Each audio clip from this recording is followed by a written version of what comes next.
তোক এবাৰ চাবলৈ বৰ মন গৈছে অ'। এবাৰ আহিবিচোন, মই বেডৰেষ্টতহে আছোঁ। তোৰ মই মুখখন চাব বিচাৰিছোঁ, লগতে তোৰ কিবা নাতিপুতি হৈছে যদিও মই তাহাঁতৰ মুখকেইখন চাব বিচাৰিছোঁ। মোৰ অৱস্থাটো খুব বেয়া, মই এতিয়া বিচনাতে পৰি আছোঁ। দেউতা শব্দৰ বাবে ব্যাকুল হৈ পৰিছিল মানুহজন। কিন্তু বিদায় বেলাত দেউতাকক এবাৰ চাবলৈও আহৰি নহ'ল চিকিৎসক সন্তানৰ ছবি বুকুত বান্ধিয়ে মানুহজন গ'লগৈ। মৃত্যুৰ কিছুদিন পূৰ্বে পিতৃৰ চিকিৎসক পুত্ৰলৈ এটা আৱেগিক কথোপকথন। হেল্ল' কৈ আছো। আপুনি ঘৰত আছে নে চেম্বাৰত আছে? আপুনি কিহৰ কাৰণে ফোন কৰিছে বাৰু? নহয়, মই আপোনালোকৰ কথা এটা ডিছকাছ কৰিবৰ কাৰণে ফোন কৰিছোঁ। কওকচোন কি হৈছে? আচ্ছা, মই পাপাই কৈছোঁ। কি কয়? পাপাই কৈছোঁ, পাপা। হেল্ল', মই পাপাই কৈছোঁ, দেউতাই। কোন papa? Papa Pratap Chandra Bordoloi. Hello', মই প্ৰতাপ বৰদলৈ কৈছোঁ। কওকচোন। মই চিক বেডৰ পৰা কৈ আছোঁ। চিক বেড? মই চিক বেডৰ পৰা মই কথা পাতিব বিচাৰিছোঁ। মই এটা ইম্পৰ্টেণ্ট কথা ডিছকাছ কৰিব বিচাৰিছোঁ। বুজি পাইছে নাই এতিয়া কোনে কৈছে? কওকচোন। নহয়, বুজি পাইছে নাই কোনে কৈছোঁ? কথাটো কওকচোন কি আছে? নহয়, কথাটো মই ক'ম, আগতে বুজি পাইছে নাই? কথাটো ক'লেহে মই বুজি পাম, একো কোৱাই নাই। নহয়, পাপা বুলি কওঁতে বুজি পাইছে নাই? বুজি পাইছো বাৰু, কওকচোন। আচ্ছা, এতিয়া কথাটো হৈছে কি, মই চিক বেডত আছোঁ। মোৰ অৱস্থাটো খুব বেয়া আৰু মই মানে লাষ্টত মই কেইটামান ইম্পৰ্টেণ্ট কথা ডিছকাছ কৰিব বিচাৰিছোঁ।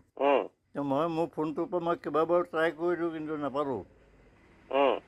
বিজি দেখুৱাই। এতিয়া কথাটো হৈছে কি, মই আজি বহুত বছৰ দেখা শুনা হোৱাই নাই। মই মানে এই লাষ্ট মমেণ্টত মই মুখখন চাব বিচাৰিছোঁ, লগতে তোৰ কিবা নাতিপুতি হৈছে যদিও মই তাহাঁতৰ মুখকেইখন চাব বিচাৰিছোঁ।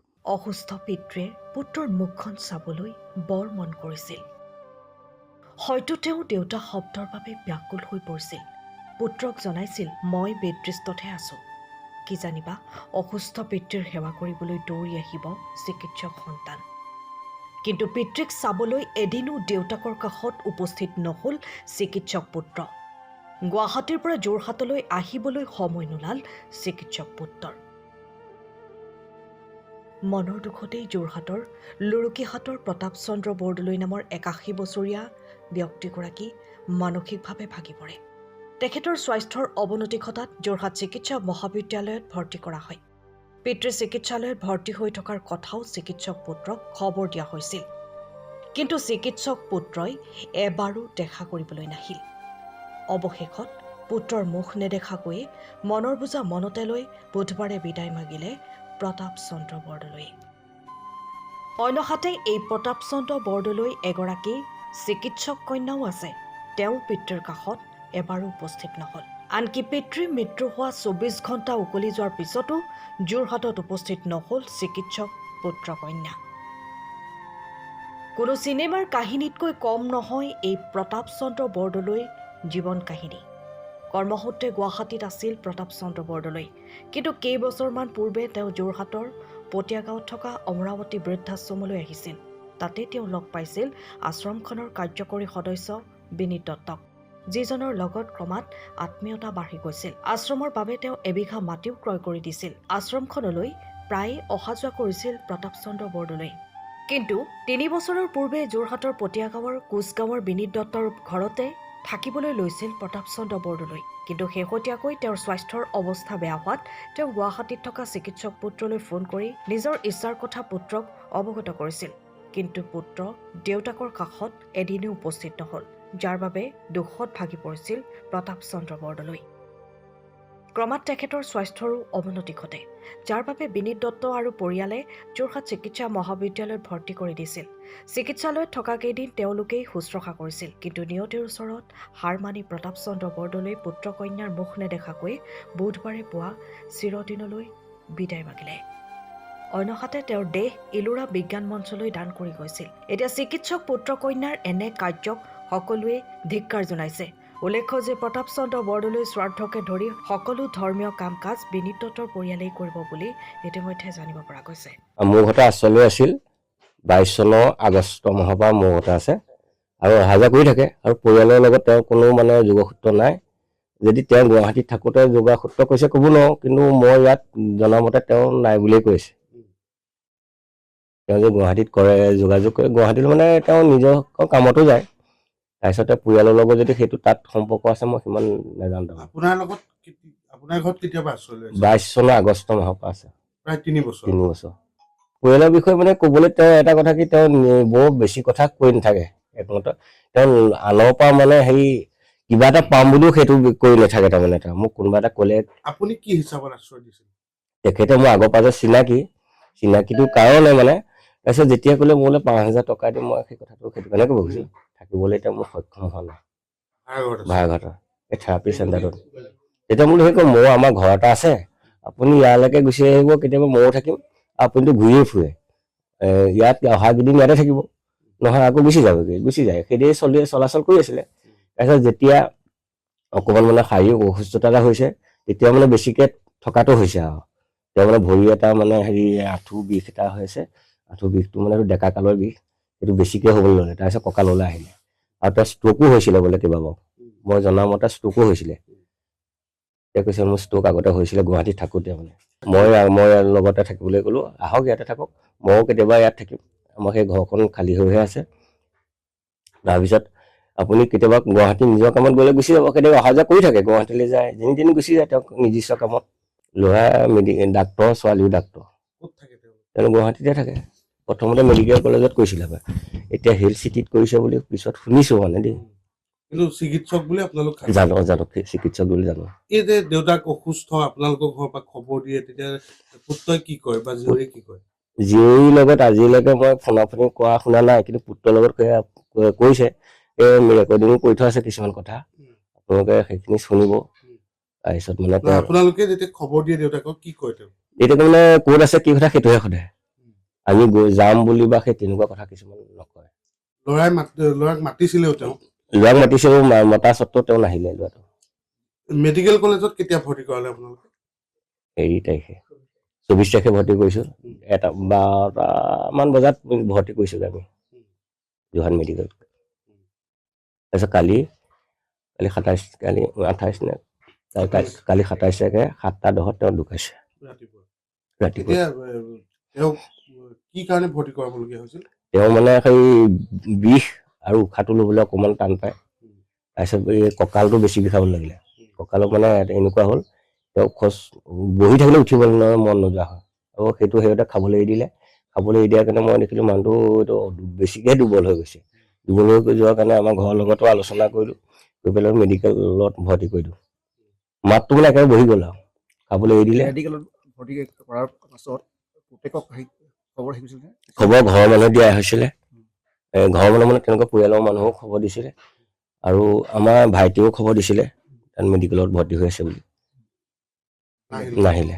শ্ৰাদ্ধটো আমি 13 দিনত আমি মোৰ ঘৰখনত আছিলে তাক শুচিকৰণ কটা কৰিব লাগিব তাৰপিছত আৰু আমাৰ আশ্ৰমৰ লগত জড়িত যিখিনি মানুহ তেওঁৰ লগত আমাৰ অলপ ঘনিষ্ঠতা আছিলে খা খবৰ লৈছিলে সেইখিনিকো আমি নিমন্ত্ৰণ এটা মানে কৰি পেলাই অনুষ্ঠান এভাগ পাতিম ঘৰতে এতিয়া সেইটো দুখৰ বাতৰি আৰু তেওঁলোকক কিমান খবৰ দিয়াৰ পিছতো যদি নাহিলে এনেকুৱা কুলাংগা পুত্ৰ পুত্ৰীৰ প্ৰয়োজন মই ভাবোঁ নাই তেওঁ সেইটো হয় তেওঁ যি যাৰ এবাৰ পিতৃ বা বাপেকৰ প্ৰতাপ বৰদলৈ বুলি নামটো শুনাৰ লগে লগে দ্বিতীয়টো মানে সেইটো ছেভ কৰি থয় দ্বিতীয়টো সেইটো ফোন নধৰে আকৌ নতুন ফোন এটা যদি কয় তেতিয়া ধৰে তেনেকুৱা হৈছে লুৰুকিহাটত তেওঁলোকৰ তাত আছে বংশ পৰিয়াল ককাই ভাই তেওঁ মানে 1 বিঘা মাটি 1.5 লাখ টকা দিছে তেওঁ মানে মোক আগতে কৈ থৈছিলে মই বোলে দেহটো দান দিম তাৰপিছত দেহদান দি মানে মই চিকিৎসা মহাবিদ্যালয় মানে ইলোৰা বিজ্ঞান মঞ্চ বুলি এটা NGO আছিল তেওঁলোকৰ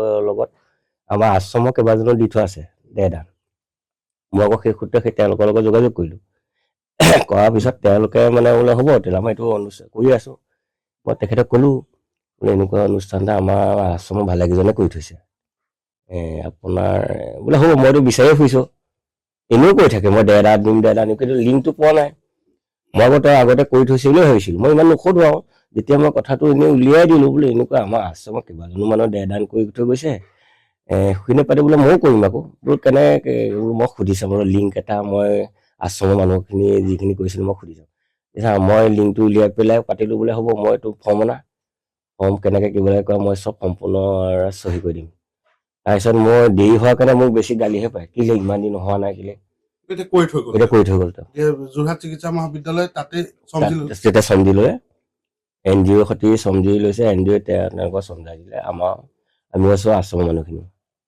বেয়া লাগিছে চাগে আপোনালোকৰ, বেয়া 3 লাগিব। বছৰ আপোনালোকৰ অভিভাৱক হৈ থাকিল এজন অচিনাকি মানুহ। হয়, বেয়া লাগিব আৰু তাৰমানে কি হয়, মোৰ প্ৰতি তেওঁ বৰ আন্তৰিক সম্পৰ্ক মানে চকুৰ চিনাকি মানে তেওঁ আশ্ৰম অমৰাৱতী নিশ্চয় আপোনালোকে গম পায়, আশ্ৰমৰ তেওঁ এজন এক্সিকিউটিভ মেম্বাৰ হৈছিলে আৰু তেওঁ বিশেষ দানো দি থৈ গৈছে। তেওঁ বিঘা মাটি তাত দি থৈছে। সেই সূত্ৰে আমাৰ ঘৰত মোৰ দাদা বিনীত দত্ত তেখেতৰ লগত যোগাসূত্ৰ হৈ এই সম্পৰ্কত আমাৰ ঘৰৰ লগত সম্পৰ্কটো হ'ল। সম্পৰ্ক হৈ তেওঁ 3টা বছৰ আমাৰ লগতে থাকিলে, আমাৰ নিজৰ অভিভাৱক হিচাপে থাকিলে। তেওঁ সকলো ক্ষেত্ৰত সুখ দুখৰ কথা সকলো তেওঁ কয় আৰু সেই কাৰণে তেখেতক আমি নিজৰ পিতৃ বুলি ভাবোঁ। কাৰণ আমাৰ দেউতা 1985 চনতে ঢুকালে। সেই সূত্ৰে তেখেতক আমি পিতৃ হিচাপে পাই আমিও বৰ সুখী হৈছিলোঁ। হঠাৎ কালি তেওঁ আমাৰ মাজৰ পৰা গুচি গ'ল। আমি বৰ দুখ পাইছোঁ সেইটোত। বিশেষকৈ মই মাছ মাংস অনাৰ লগে লগে তেওঁলোকে ফোন কৰি তেখেতলে, আৰু তেওঁ ৰৈ থাকে খাবৰ কাৰণে। ঘৰত বনাই মোৰ ভতিজাটোৱে দি থৈ আহেগৈ। কিন্তু কালিৰ পৰা বৰ সেইটোত আঘাত পালোঁ আমি। কালিৰ পৰা তেওঁ কিবা ভগৱানে আমাৰ উলিয়াই আনিলে হয়তো। আমি দেউতাক প্ৰতিপাল কৰিবলৈ পাইছিলোঁ, সেই প্ৰতিপালটো তেখেতক আমি কৰিলোঁ। কেতিয়া ভৰ্তি কৰিছিলে মেডিকেলত? আমি 24 তাৰিখে ভৰ্তি কৰিছিলোঁ যোৰহাট মেডিকেল কলেজত, জেনেৰেল ৱাৰ্ডত, মেডিচিন বিভাগত। 3-4 দিন আপুনিয়ে ৰখিলে? মোৰ দাদা থাকিলে, মই থাকিলোঁ। ঘৰৰ আমাৰ থাকোঁগৈ। পুতেকলৈ ফোন কৰিছিলে নে? কৰিছিলোঁ মই। কি ক'লে? সেইদিনা ফোন কৰিছিলোঁ মই, এই বোলে এনেকুৱা তেনেকুৱা কথা আপোনাৰ দেউতা, কিন্তু আজিলৈকে ফোন কৰা নাই। দেউতাই মোক ফোন নম্বৰটো দিলে তেখেতে প্ৰতাপ বৰদলৈ, যে মোৰ ল'ৰালৈ ফোন এটা তুমি কৰিবাচোন। তাৰপৰা মই ফোনটো কৰিলোঁ, কিন্তু তেওঁ ফোনটো ৰিচিভ কৰিলে বাৰু। গোটেইখিনি সকলো কথা মই বিতংকৈ ক'লোঁ যে এনেকুৱা অৱস্থাত আছে, আপুনি পাৰিলে পাক এটা মাৰিব পাৰিব, আহিব। তেখেতে ফোনটো কৰি পিছত মোক ক'লে আপুনি বাৰু পিছত যোগাযোগ কৰিব। কিন্তু আজি তাৰিখলৈকে ঢুকুৱা আজি 24 ঘণ্টা হৈ গ'ল, আজিলৈকে কোনো তেওঁলোকৰ আমি ৰেচপঞ্চ নাপালোঁ। সেইটো খবৰ নকৰিলে? নকৰিলে। ঢুকুৱা কথাটো অলৰেডি গম পায় তেওঁ, জিঅ' ডাক্তৰ। আৰু মই তেখেতক সুধিছোঁ অনলজ্যোতি ছাৰ হয়নে, তেখেতে হয় বুলিও কৈছে। তাৰপৰা মোক ক'লে বাৰু হ'ব আপোনালোকে কৰক, আমি পিছত। কিন্তু তেওঁ আজি পৰ্যন্ত এই মুহূৰ্তলৈকে নাহিলে, নাপাতিলে কথা। দেউতাকৰ মৃত্যুত খবৰ নকৰিলে, কিন্তু আপোনাৰ ঘৰত কাইলৈ তিলনি পাতিছে। আমাৰ মানে কি, আমি নিজৰ দেউতা হিচাপে যিটো ভাবিলোঁ, সেই কৰ্মখিনি আমি কৰি যাম। তেওঁ কাইলৈ তিলনি হ'ব।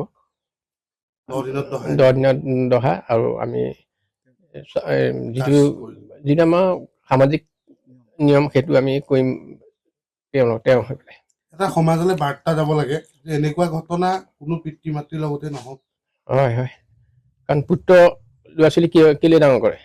কাৰণ এজন ডাক্তৰ বনাবলৈ হ'লে মাক বাপেকৰ বহুত ত্যাগ থাকিব লাগিব। তেওঁ 2জনকে ডাক্তৰ তেওঁ পঢ়ুৱালে।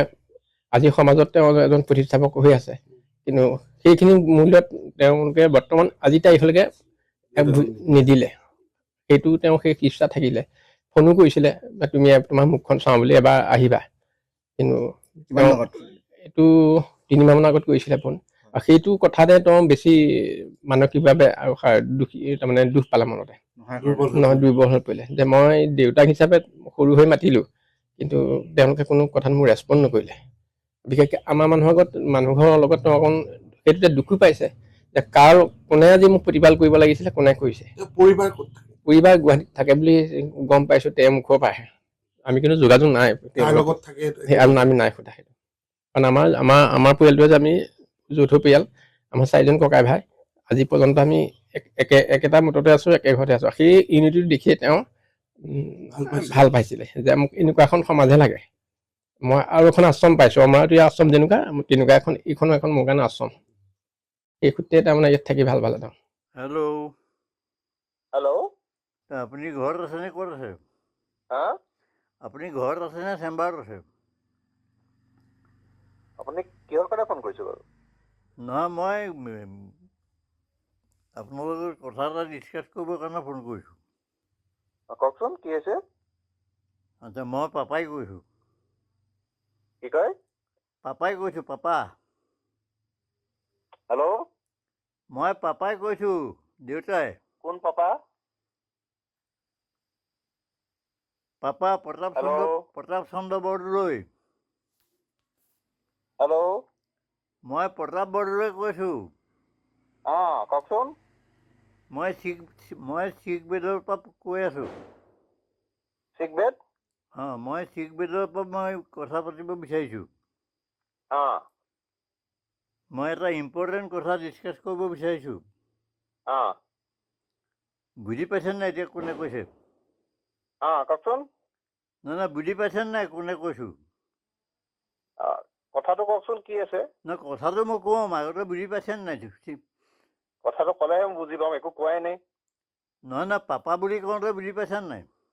বুজি পাইছোঁ বাৰু, কওকচোন। আচ্ছা, এতিয়া কথাটো হৈছে কি, মই শিখ বেদত আছোঁ। মোৰ অৱস্থাটো খুব বেয়া। আৰু মই মানে লাষ্টত মই কেইটামান ইম্পৰ্টেণ্ট কথা ডিছকাছ কৰিব বিচাৰিছোঁ। মই মোৰ ফোনটোৰ পৰা মই কেইবাবাৰো ট্ৰাই কৰিলোঁ, কিন্তু নাপালোঁ। বিজি দেখুৱাই। এতিয়া কথাটো হৈছে কি, মই আজি বহুত বছৰ দেখা শুনা হোৱাই নাই। মই মানে এই লাষ্ট মমেণ্টত মই মুখখন চাব বিচাৰিছোঁ, লগতে তোৰ কিবা নাতিপুতি হৈছে যদিও মই তাহাঁতৰ মুখকেইখন চাব বিচাৰিছোঁ। মোৰ অৱস্থাটো খুব বেয়া। মই এতিয়া বিচনাতে পৰি আছোঁ। এতিয়া ক'ত আছা ন তুমি? মই আছোঁ যোৰহাটত। ক'ত? যোৰহাটৰ ক'ত? যোৰহাটৰ মই এই অমৰাৱতী আশ্ৰমৰ এজন এক্সিকিউটিভ মেম্বাৰৰ ঘৰত আছোঁ। আচ্ছা। ইম্পৰ্টেণ্ট কথাটো মানে কি, যে ইমান দিন দেখা নাই, সেইটো যদি তোৰ কনচিয়েঞ্চে যদি এলাউ কৰে, তো মোৰ লগত অকণমান কথা পাতিবলৈ সময় অকণমান উলিয়াব পাৰিলে ভাল। আৰু যদি কথা পাতিবলৈ মন নাই, তেতিয়াও মই একো হেৰি নাই। আৰু মোৰ কোনো চিম্পেথিৰ কাৰণে মই ফোন কৰিব বিচৰা নাই। মোক কোনো টকা পইচা হেল্পো নালাগে। মই খালি মোৰ জীৱনৰ লাষ্ট ষ্টেজত মই অকণমান মুখকেইখন চাব বিচাৰিছোঁ। এতিয়া ৰেচপণ্ডটো কেনেকৈ দিয় সেইটো তোৰ ওপৰত কথা। তই কি ৰেচপঞ্চ দিয় সেইটো সম্পূৰ্ণ তোৰ ওপৰত কথা। মই একো জোৰ নকৰোঁ। গতিকে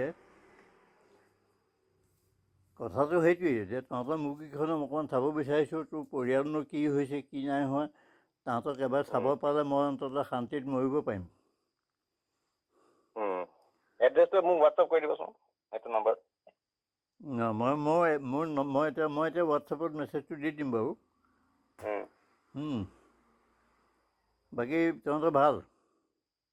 চলি আছে আৰু। তই আছ ক'ত? এতিয়া গুৱাহাটীতে আৰু ক'ত থাকিম? নহয় গুৱাহাটীত বুজিছোঁ। গুৱাহাটী ক'ত আছ? গুৱাহাটী ক'ত আছ? ভঙাগড়। ভঙাগড়। আচ্ছা, ঠিক আছে। মই এটা মেছেজ পঠাই দিছোঁ অলপ পিছতে। মই অকণমান কিবা এটা দৰৱ খাব সময় হৈছে। মই দৰৱটো খাই লওঁ। দৰৱটো খোৱাৰ পিছত মেছেজটো লিখি পেলাই মই হোৱাটছএপত পঠাই দিম। ঠিক আছে, হ'ব বাৰু। ঠিক আছে। বাকী ৰেচপঞ্চটোৰ ওপৰত কথা, তই কি দিয়, পজিটিভ দিয় নে নিগেটিভ দিয়, সেইটো তোৰ ওপৰত কথা। তই কথাকেইটা ধৰিব পাৰিছ হয়তো। মোৰ জিভাখন ভালকৈ ঘূৰা নাই। মই ভালকৈ হয়তো কথাকেইটা বুজি পাইছ নাই ক'ব নোৱাৰোঁ। মোৰ অলপতে ষ্ট্ৰ'ক এটা আকৌ হৈ গ'ল। সেই ষ্ট্ৰ'কটোত মোৰ জিভাখন ঘূৰাব নোৱাৰোঁ তাৰমানে ভালকৈ। গতিকে মই মেছেজটো পঠাই দিম। মই দৰৱটো খাই লওঁ। ঠিক আছে, মেছেজ আজি নপঢ়িলেও কাইলৈ পঢ়িলেও হ'ব। হ'ব, পঠাই দিবা। ঠিক আছে। সময়ৰ খবৰ সময়ত পাবলৈ ফ'ল' কৰক টাইমৰ পাছত